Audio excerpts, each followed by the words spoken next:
अस्सलाम वालेकुम नाजरीन, इस्लामिक डिस्कवरी स्टूडियो में खुशामदीद। नाजरीन, आज की इस वीडियो में हम बात करेंगे कुरान करीम के अंदर मौजूद खुफिया राज़ों के बारे में। नाजरीन, कुरान करीम इस्लाम मज़हब में सबसे मुक़द्दस किताब है। शायद आपको ये अंदाज़ा भी नहीं होगा कि ये किताब जो कि आपके घरों में मौजूद है, इसमें कितने राज छुपे हैं। ये राज हम आज की वीडियो में जानेंगे। नाज़रीन, मक्का के नज़दीक एक गार है जिसे गार हिरा कहा जाता है, और यही वो जगह है जहां हमारे प्यारे नबी हज़रत मोहम्मद मुस्तफ़ा सल्लल्लाहु अलैहि वसल्लम पर पहली वही नाजिल हुई, जिसमें सूरह अलक की पहली 5 आयात का नज़ूल हुआ। नबी करीम सल्लल्लाहु अलैहि वसल्लम ने अल्लाह का पैगाम लोगों तक पहुंचाया और लोग मुसलमान होते गए।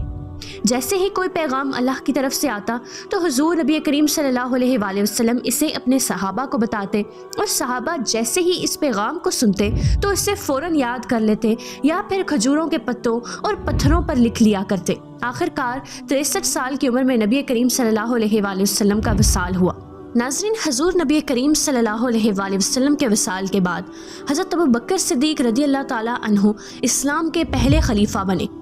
नबी पाक सल्लल्लाहु अलैहि वसल्लम के दौर में कुरान एक किताब की शक्ल में नहीं था। उस वक्त कुरान लोगों के दिलों में था और पत्थरों और पत्तों पर कुरान की आयत लिखी हुई थी। जब हज़रत अबू बकर सिद्दीक़ रज़ियल्लाहु ताला अन्हु का दौर आया तो उस वक्त यमामा की जंग हुई। ये जंग हज़रत अबू बकर सिद्दीक़ रज़ियल्लाहु ताला अन्हु और मुसैलमा के दरमियान हुई, जो कि झूठी नबूवत का दावा करता था।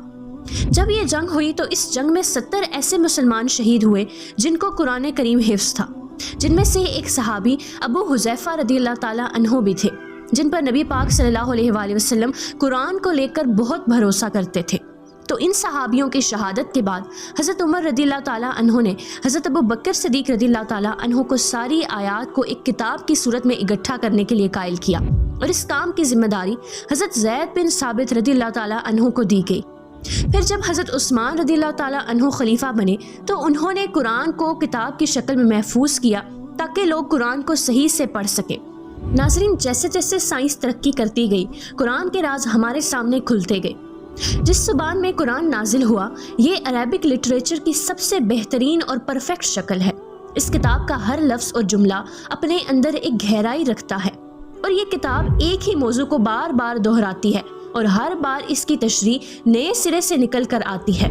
इस किताब को आज 1400 साल हो चुके हैं और आज तक इस लेवल की किताब नहीं बनी। इस तरह की किताब इंसान के लिए लिखना मुमकिन ही नहीं। जैसा कि अल्लाह ताला ने कुरान में भी बताया कि अगर इस दुनिया के तमाम जिन्नों इंस भी मिल जाएं तो इस किताब जैसी एक सूरत भी नहीं बना सकते। इस किताब के अल्फाज इंसान की रूह में उतरते हैं, जिसका सबूत हमें अहादीस में भी मिलता है। बहुत से लोग तो सिर्फ कुरान सुनकर ही मुसलमान हो गए हैं। अल्लाह ताला कुरान मजीद में इरशाद फरमाता है कि ये वो किताब है जिसे हमने बरकत के तौर पर नाजिल किया, लिहाजा इसकी पैरवी करो और तकवा इख्तियार करो ताकि तुम पर रहम किया जाए। नाज़रीन, कुरान पढ़ने से आपके ब्रेन में कितना बदलाव आता है आपको पता भी नहीं होगा। एक रिसर्च की गई थी जिसमें पता चला कि कुरान पढ़ने से डिप्रेशन और एंग्जाइटी दूर होती है, और इस रिसर्च में मुख्तलिफ किस्म के लोगों को चुना गया, जैसे तालिब इल्म, कई ज़ईफ़ लोग, और ये भी पता चला कि कुरान पाक पढ़ना इंसान के लिए किसी थेरेपी की तरह है जो टेंशन और परेशानी को दूर करता है। नाज़रीन, कुरान की सिर्फ लिखाई ही यूनिक नहीं, बल्कि इसमें कई सवालों के जवाबात भी छुपे हुए हैं, जिनका जवाब साइंस को अब जाकर पता चला है, लेकिन कुरान ने ये सब 1400 साल पहले ही बता दिया था। जैसा कि big bang, earth rotation, black hole और फिंगरप्रिंट्स, इन सबको कुरान पाक ने 1400 साल पहले ही बता दिया था। जैसा कि हम सब जानते हैं कि हमारे सोलर सिस्टम में कुल 8 सियारे हैं, लेकिन अजीब बात यह है कि इंटरनेशनल एस्ट्रोनॉमिकल यूनियन ने 3 और सियारों को हमारे सोलर सिस्टम का हिस्सा बताया है। इस तरह अगर 8 और 3 को मिलाया जाए तो ये टोटल 11 बनते हैं। अब ये बात कुरान ने पहले ही बता दी थी। कुरान मजीद में हज़रत यूसुफ अलैहिस्सलाम अपने बाप को बताते हैं कि उन्होंने ख्वाब में 11 सितारे यानी 11 प्लैनेट्स को देखा है। नाज़रीन, आप सब तो ये अच्छे से ही जानते हैं कि हम अपने दिमाग से सोचते हैं, लेकिन कुरान कहता है कि इंसान का दिल भी सोचता है। ये दिल जो हमारे जिस्म में खून पंप करता है, कुरान कहता है कि हम इस दिल से सोचते भी हैं। अभी तक तो सबको ये इम्पॉसिबल लगता था, लेकिन एक नई डिस्कवरी हुई जिससे ये पता चला कि इंसान के दिल में 40,000 एक ऐसे स्पेशलाइज्ड सेल होते हैं یہ سیلز سوچتے بھی ہیں اور فیل بھی کرتے ہیں۔ قرآن یہ بھی کہتا ہے کہ ہم نے ہر زندہ چیز کو پانی سے بنایا ہے۔ اب جا کے سائنس کو پتا چلا کہ ہمارے بدن میں موجود سیلز، جو کہ جسم کا سب سے بنیادی حصہ ہے، اس کا سائٹوپلازم تقریباً 80% پانی سے بنا ہوا ہے۔ اس کے علاوہ بھی اگر دیکھا جائے تو انسان اپنی آنکھ کے پیوپل پر قابو نہیں کر سکتا۔ یہ کرنا انسان کے لیے سائنٹیفکلی ناممکن ہے، یعنی کہ آپ کسی انسان کی آنکھوں سے پتا کر سکتے ہیں کہ وہ انسان جھوٹ بول رہا ہے یا سچ، اور یہی اللہ تعالیٰ قرآن میں فرماتا ہے کہ اللہ آنکھوں کی خیانت کو جانتا ہے اور اسے بھی جو سینے میں چھپاتے ہیں۔ اس کے علاوہ بھی قرآن کے بہت سے معجزات ہیں۔ ناسا نے حال ہی میں ایک ایسے پلینٹ کو ڈسکور کیا ہے جس پر آپ ایک نہیں بلکہ 2 سن سیٹ اور 2 سن رائز کو دیکھ سکتے ہیں۔ اسے ناسا نے 15 ستمبر 2011 کو ڈسکور کیا تھا، اور اس پلینٹ کا ذکر قرآن مجید کی سورہ المعارج میں کچھ اس طرح آتا ہے کہ مجھے تمام مشرقوں اور تمام مغربوں کی قسم، بے شک ہم ضرور قادر ہیں۔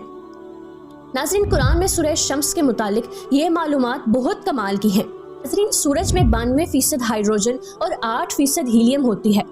پیریوڈک ٹیبل میں ہائیڈروجن کا سمبل H ہے، جو کہ عربی میں ہا بنتا ہے۔ قرآن میں ایک سورت ہے جس کا نام سورہ شمس ہے۔ اس سورت کے شمس کا مطلب بھی سورج ہے۔ اس پوری سورت میں ٹوٹل 15 آیات ہیں اور ہر آیت ہا لفظ پر ختم ہوتی ہے۔ یہ قرآن کی واحد ایسی سورت ہے جس کی ہر آیت ہا لفظ پر ختم ہوتی ہے۔